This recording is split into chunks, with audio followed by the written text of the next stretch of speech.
शालिनी की शादी को अभी 8 महीने ही हुए थे, लेकिन ये 8 महीने भी पूरे हुए कहाँ थे।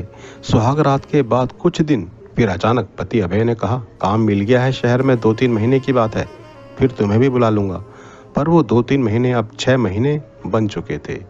गांव के इस पुराने से घर में जहां छत पर धूप आती थी और रात में चांदनी, अब हर चीज बेरंग लगने लगी थी। घर में सास ससुर थे, लेकिन दिल का कोई साथी नहीं। शालिनी की उम्र थी मात्र 22।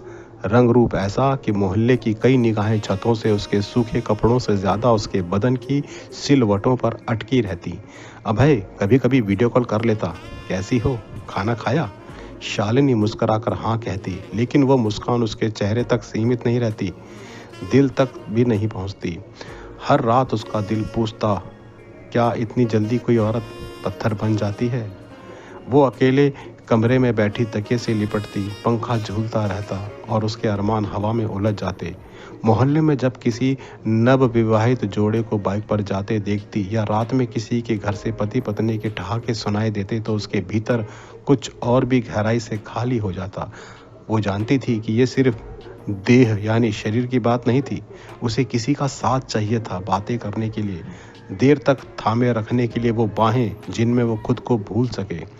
इन्हीं दिनों उसकी पड़ोस में रहने वाली सहेली रेखा अक्सर कहती, तू बड़ी सहनशील है शालू, मैं होती तो अब तक। मगर शालिनी हंसकर बात टाल देती, लेकिन रेखा की बातों उसके मन में कहीं अटक जाती थी। किसी और की बाहों में गिर जाना इतना आसान है क्या, वो खुद से पूछती, या फिर मुश्किल वही है जो मैं झेल रही हूँ। एक दोपहर की बात है, सास ससुर गांव गए थे और घर एकदम सुनसान था। वहीं सामने वाले मकान में रहने वाला देवर समान राजीव, अभय का चचेरा भाई, 24 साल का, वो शहर से लौटा हुआ लड़का, बार बार सामने छत पर टहल रहा था। राजीव ने हल्के अंदाज में आवाज लगाई, भाभी अकेली हो क्या, कोई डर तो नहीं लग रहा। शालिनी ने मुस्कुरा दी, डर से ज्यादा तो सन्नाटा है, तो आ जाऊं सन्नाटा तोड़ने।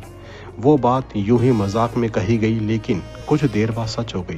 राजीव सचमुच आ गया, दरवाजा खटखटाया और शालिनी ने दरवाजा खोला।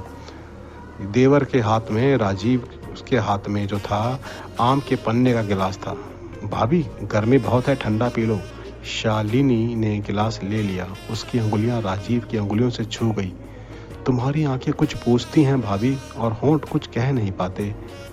तुम भी तो अब जवान हो गए हो राजीव, शालिनी ने कहा, और तुम अब अकेली नहीं लगती भाभी। राजीव ने उसकी और एक लंबी नजर डाली।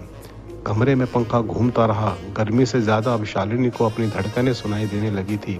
उसने धीरे से कहा, धीरे से पूछा, क्या लगता है तुम्हें, क्या किसी का आना सच में प्यास बुझा सकता है। राजीव ने जवाब नहीं दिया, लेकिन उसके नजदीक आते कदम बहुत कुछ कह रहे थे। उस दोपहर बेशक कुछ हुआ नहीं, सिवाय इसके कि शालिनी ने पहली बार खुद को किसी और की नज़रों में पूरा महसूस किया। राजीव चला गया, लेकिन अब शालिनी हर रोज दरवाजे की ओर देखती। कभी वो दूध लेने आता, कभी भैया की खबर लेने। धीरे धीरे उनका रिश्ता एक ऐसी डोर में बंधने लगा जिसे नाम नहीं दिया जा सकता था, लेकिन एहसासों से भरा हुआ था। एक शाम बिजली चली गई, पूरा घर अंधेरे में डूबा। शालिनी अकेली थी और अचानक किसी ने दरवाजा खटखटाया। राजीव, हाँ भाभी, अंधेरा था, सोचा आप अकेली होंगी। शालिनी ने दरवाजा खोल दिया। राजीव कमरे में आया, वो बैठा, फिर धीरे से बोला, भाभी आज आपकी आंखें कुछ और ही कह रही हैं। शालिनी चुप रही, मगर उसकी उंगलियां राजीव के हाथों पर धीरे धीरे चलने लगी। तुम्हें डर नहीं लगता, उसने पूछा। डर तो तब लगता है जब इंसान खुद को झूठा साबित करता है। मैं झूठ नहीं बोलूँगा भाभी, मुझे आपका साथ बहुत अच्छा लगता है। उस रात दोनों ने कोई मर्यादा नहीं लांघी, कोई गलत काम नहीं किया, मगर इतनी नज़दीकी हो चुकी थी कि अगली बार मिलने के लिए दोनों बेचैन हो चुके थे। कुछ हफ्तों तक ऐसा ही चलता रहा। शालिनी किसी ने फिर मुस्कुराते हुए देखा था। साड़ी के पल्लों में लहर थी, बालों में चमक थी और होठों पर ऐसी प्यासी मुस्कान जो अब भीगी भीगी लगती थी। लेकिन एक दिन अचानक अभय का फोन आया, मैं लौट रहा हूँ अगले हफ्ते, बहुत मिस किया तुम्हें। शालिनी के चेहरे पर एक चमक आई, पर उसी के साथ एक अपराध बोध, पछतावा की परछाई भी थी। अब वो क्या थी? एक पत्नी जो पति की गैर हाजिरी में किसी और से जुड़ गई, या एक औरत जिसने सिर्फ इंसानी सहारा चाहा और जब मिला तो वो जुड़ाव हो गया। अभय आया, लेकिन शालिनी अब हर पल में खुद को रोकती। राजीव अब घर नहीं आता, उसकी निगाहें भी बचने लगी।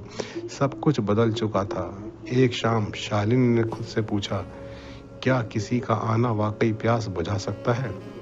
और फिर उसे एहसास हुआ, प्यास सिर्फ देह की नहीं होती, वो बातों की होती है, साथ की होती है, सम्मान की होती है। राजीव ने वो दिया, लेकिन वो अधूरा था। अभय ने वो नहीं दिया, लेकिन वो उसका अधिकार था।